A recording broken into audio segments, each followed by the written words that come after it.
bu problemin mahiyyəti əsas?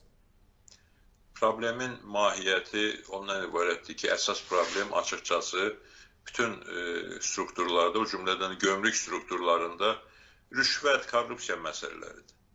Bu, həddindən artıq vəziyyəti ağırlaşdıran bir amildir. Bu, ilk növbədə aradan qaldırılmalıdır.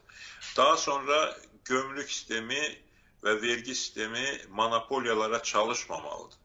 Orada elə situasiya yaradırlar ki, ayrı-ayrı vətəndaşlar da, hakimiyyətin birbaşa nəzarətində olmadan biznes quran şəxslər də, şirkətlər də o qədər çətinliklərlə, bürokratiya ilə, şərtlərlə, tələblərlə üzləşirlər ki, faktiki olaraq öz ideyalarından, öz biznes proyektlərindən, təşəbbüslərindən imtina etməli olurlar ki, ancaq hakimiyyətin müəyyənləşdirdiyi şirkətlər monopoliya qaydasında istədikləri şəkildə mal gətirsinlər və onu Azərbaycanda reallaşdıra bilsinlər.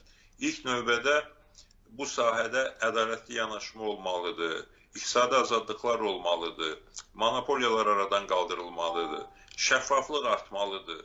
Yəni, bütün bunlar hansısa bir qeyri-adi, çətin tələblər deyil. Bu, dünya praktikasında mövcud olan və Azərbaycanda da olmalı olan şərtlərdir.